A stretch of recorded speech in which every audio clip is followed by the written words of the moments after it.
Et bien voilà, ça y est, Kaiju numéro 8, c'est terminé cette semaine. Et ouais, ça a été une très belle saison. C'est pour retrouver pour la revue de l'épisode 12 de Kaiju No Break, de l'épisode de la saison. Je vais attendre, c'est parti. L'épisode commence avec nos chers amis de Kafka qui sont en train de penser au sort de ce dernier, quoi, tu vois. Et t'as même Reno et l'autre là qui sont en train de s'entraîner, qui se disent j'espère que tout se passe bien et tout. T'as l'autre gars qui est en train de chicaner Reno, parce qu'il y a Reno en fait qui a accepté d'être transféré dans une autre unité. Et le gars lui fait mais attends, mais pourquoi tu as accepté d'être transféré dans une autre unité? Reno lui fait comprendre que c'est parce qu'il a besoin de devenir fort. C'est qu'il veut en fait devenir plus fort. Là, le gars lui dit mais tu peux devenir plus fort ici, non? Et Reno dit c'est pas ça en fait le problème. Le problème c'est qu'il doit devenir le plus fort possible, le plus rapidement pour que quand Kafka revienne, il n'ait plus à utiliser la forme de Kaiju. Donc en gros en fait Reno veut pouvoir devenir plus fort si tu veux pour non seulement protéger Kafka mais l'empêcher d'avoir recours à la forme de Kaiju. Parce que pourquoi Kafka a recours à la forme de Kaiju en général, c'est parce que les autres sont en danger. Alors s'ils sont forts, et bien sûr, il n'aura pas à avoir recours à la forme de Kaiju, donc ils pourront se débrouiller tout seuls, quoi. Tu vois, il ne sortira pas de besoin de se transformer en Kaiju pour les protéger si eux déjà à la base ils sont forts. Donc ce qui nous amène maintenant justement au jugement, si je dis, le jugement de Kafka. Et donc là, on avait... Donc là, l'épisode dernier, en fait, c'était Kafka qui était vraiment parti de Berserk. C'était Kafka qui était vraiment en mode incontrôlable. Donc Kafka essayait de se battre vraiment pour pouvoir s'en sortir. Mais en fait, à l'extérieur, le Kaiju Mori devenait beaucoup plus incontrôlable et surtout beaucoup plus fort. Et le directeur Shinomiya qui, à la fin de l'épisode précédent, en fait, semblait gérer le combat malgré que Kafka soit parti de Berserk, a commencé en fait à perdre du terrain. Et on voit en fait que le Kaiju commençait à le dominer, tu vois. On voit que le Kaiju vraiment commençait à mettre beaucoup plus de pression, à apporter des coups qui touchent et tout. Et on se disait, mais attends, est-ce que en fait le Kaiju serait beaucoup plus fort que le directeur Shinomiya? Probablement. Ça peut passer de ce côté-là, probablement. Mais c'est ça aussi sur le fait que le directeur Shinomiya, à la base, il n'était pas venu pour tuer Kafka. Faut qu'on comprenne ça, c'est que maintenant cet épisode nous a fait comprendre qu'à la base, le directeur Shinomiya n'était pas venu pour tuer Kafka. Non, loin de là, le directeur Shinomiya, lui, était venu pour pouvoir tester Kafka, pour pouvoir tester les limites de Kafka. Donc là, en fait, il était vraiment en mode examination, en mode test. Il était en train de voir si c'était possible de pouvoir se servir de Kafka. Donc, Kaiju, de pouvoir laisser libre arbitre à Kafka et le laisser agir en tant que genre Kaiju, quoi, tu vois. Et donc, moi, quand je me disais, bah attends, s'il est venu le tester, j'ai comme l'impression que le test ne va pas bien parce que là, les gars sont en train de partir rogue, les gars sont en train de le frapper et tout. Et donc, moi, je me disais, ok, le gars Shinomiya, en fait, à un moment donné, il va juste énerver et porter le coup fatal. Mais non, à un moment donné, tu vois qu'en fait, bon, il essaie de porter des coups puissants et tout, certes, mais il n'essayait pas forcément de le tuer, à mon avis. De ce que moi j'ai compris, il n'essayait pas forcément de le tuer. Et ça a même failli lui coûter la vie au directeur Shinomiya, parce qu'à un moment donné, genre, Kafka l'avait vraiment, genre, prié et tout. Kafka l'avait musculé sur le sol, comme n'importe quoi, l'avait jeté sur le mur. Et le gars était, genre, presque au bout de sa vie. Et je ne sais pas si c'est qu'il avait une certaine foi en Kafka ou quoi que ce soit, mais tout quelqu'un, genre, il allait se faire prendre le coup de grâce, littéralement, quand Kafka, en fait, s'est réveillé, quand Kafka s'est réveillé grâce à l'aide de la capitaine de Mina qui lui est venue en songe et tout, et qui lui a dit qu'elle va toujours l'attendre à ses côtés, qu'elle va toujours attendre qu'il vienne à ses côtés, pour ça lui donner la force nécessaire pour pouvoir se sortir de cette emprise-là du Kaiju, pouvoir retrouver ses esprits, et pouvoir justement empêcher le Kaiju numéro 8 qui était parti en Berserk de tuer le directeur Shinomiya. Et donc là, voilà, il s'est planté. Et puis voilà, en fait. Parce que là, il essaie de se tuer. J'ai l'impression qu'il essaie de se tuer pour pouvoir empêcher le capitaine Shinomiya, le directeur Shinomiya, pardon, de mourir à sa place. Bref, donc là, il avait réussi à arrêter, genre, la colère, si tu veux, la perte de contrôle du Kaiju et à revenir à lui-même. Donc là, t'as un mec et tout qui était déjà prêt à l'exécuter. Et le gars lui a dit non, calme-toi. Et là, on montre le nouveau personnage qui semble être l'assistant du directeur Shinomiya. Il n'est pas d'hôtel, je pense. Je pense que ce personnage aura son importance parce qu'il est quand même stylé. Et j'ai l'impression, comme je viens de le dire, que c'était le bras droit du directeur Shinomiya. Donc il y a moyen que ce personnage soit quand même intéressant. Beaucoup plus tard. On l'a présenté maintenant, mais je pense pas que la présentation a été anodine. Je pense que ça avait un but. Donc là, bon, Kafka à terre. Tout est bien qui finit bien a priori. Qui finit bien sur le regard, bien sûr, de Kikoru Shinomiya, qui était vraiment passée par toutes les émotions, la pauvre. Elle est passée par toutes les émotions, elle encourageait Kafka. En même temps, elle voyait son père se faire démolir par le mec qu'elle encourageait. Le mec, elle encourageait le mec à genre, revenir à lui-même. En même temps, elle voyait son père se faire genre, éclater. C'était pas forcément facile pour la pauvre. Elle est passée par toutes les émotions. Mais bon, finalement, tout le mec qui finit bien. Donc, on arrive maintenant au consigne, si tu veux, avec tous les dirigeants des forces et puis la capitaine Mina qui est justement en train de se faire examiner et tout. Et là, donc, les gens reviennent en question, en fait, sa relation précédente avec Kafka. Ils ont dit, est-ce que ta relation précédente avec Kafka n'irait pas peut-être à ton jugement d'officier et tout. Et là, justement, comment tu appelles ça déjà? Ah, mais comment tu appelles ce truc-là? Les rapports. Les rapports, en fait, ont fait état que, en fait, à la base, elle avait éliminé Kafka. Elle avait éliminé Kafka à l'examen d'entrée. C'est vraiment le vice-capitaine Kushina qui l'avait ramené en tant que suppléant. Donc, ça me dit clairement, en fait, que ses antécédents avec Kafka n'ont jamais altéré son jugement. Même si c'est Kafka comme son ami, elle n'a jamais, en fait, laissé cette amitié-là se mettre en avant de ses responsabilités d'officier.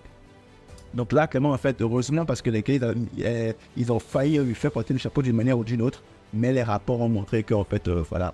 Et puis là, donc, elle a expliqué que Kafka, c'est un gars qui a le cœur. Que l'une des seules raisons pour lesquelles il devrait laisser vivre Kafka, c'est qu'il a le cœur. Les gars se disent, mais attends, c'est quoi ce que tu me racontes? Et là, elle a appris par A plus B tous les faits d'armes que Kafka a eu. Quand Kafka a sauvé ses coéquipiers, quand Kafka a arrêté la bombe et tout. Et c'est ce à quoi je m'attendais dans cet épisode. Je m'attendais à ce qu'on présente les faits comme ça. On ne dit pas juste que, oh voilà, c'est un kaiju et tout. Non, parce que c'est un kaiju, il faut le démolir. Parce que il représente un danger pour la planète, pour les forces et tout. Donc il faut le démolir. Non, il faut aussi se rappeler que bien que ce soit un kaiju, c'est aussi un humain. Un soldat des forces qui a combattu vaillamment. À un moment donné, c'est lui qui a aidé à trouver les prophètes de Yonju, tu vois. À un moment donné, il a sauvé ses camarades dans le danger plusieurs fois. Et c'est même lui, on va se le dire, c'est lui qui a évité que la division 3 soit totalement rayée de la map. Si ça n'aurait pas été Kafka, la division 3 aurait été totalement rayée de la map. On va se le dire. C'est vraiment ça en fait. Si ça n'avait pas été Kafka, la division 3, là, on n'en parlerait plus, tu vois. On n'en parlerait plus du tout. Donc après le concile, le directeur Shinoria et puis tout ce qu'il y avait, donc maintenant on le voit acter une Kafka. Et parce que quand même c'est pas comme ça. Genre en gros en fait le directeur des forces lui-même vient te voir à ton chevet et tout. Après ça peut être porteur de bonnes comme de mauvaises nouvelles quoi, tu vois. En mode il peut venir te dire ouais c'est bon t'as pardonné, ou il peut aussi venir te dire en personne que écoute voilà bon désolé on va devoir t'exécuter quoi tu vois. En tout cas c'est quand même une très très très belle scène de voir le directeur lui-même se déplacer pour pouvoir parler avec Kafka. Et donc la première chose qu'il a surpris, c'est que dès que Kafka s'est réveillé, il n'a même pas cherché à connaître son sort au début. Il a juste dit, Dieu merci, vous êtes en vie. Je ne me serais pas pardonné si vous êtes arrivé avec quelque chose. Et je pense que ça, en fait, ça a genre choqué un peu le directeur Shinomiya du jeu. Quand Kafka s'est rendu compte que le directeur Shinomiya, en fait, était en vie, c'est en même temps ravisé. Il lui a dit clairement, écoutez, je suis un humain, je ne suis pas un kaiju. Et là, en fait, le gars lui a dit, regarde ton corps. Si tu n'étais qu'un humain, cette blessure t'aurait tué. Ça, c'est la preuve même que tu es un kaiju. Cela dit, le gars lui a fait comprendre que bon, avec tout ce qui a été dit et tout, qu'il veut quand même en fait le laisser en vie pour voir s'il est vraiment utile en fait aux forces. Et puis justement, bien sûr, à la première bavure hors de contrôle en fait, c'est la mort assurée. M'aspect genre exécuté direct. Et bien sûr, tu te rends compte qu'en fait, voilà, quand il a fait passer ce conseil-là, en fait, au meeting, à la réunion, les gars n'étaient pas d'accord et tout. Les gars n'étaient pas d'accord, mais bon, il avait comprendre que clairement, en fait, genre, un kaiju d'une telle envergure, il ne faut pas justement juste le laisser le transformer en arme. C'est un gars qui est quand même contrôlable, c'est un gars qui a quand même protégé les forces pendant un moment. Donc, c'est toujours bien d'avoir un tel kaiju, en fait, justement, en pleine possession de ses capacités et dans les rangs des forces. Et qu'un kaiju comme ça n'a jamais existé depuis, je pense, le kaiju numéro 6, me semble. Et avec les ravages que le kaiju numéro 6 a fait, ce serait important d'avoir un kaiju d'une telle force, en fait, dans les rangs de la compagnie. Et là, moi, j'ai ri à un moment donné, quand le gars disait qu'il y a un kaiju, qu'il y a le kaiju numéro 6 qui a buté plusieurs soldats et 3 capitaines.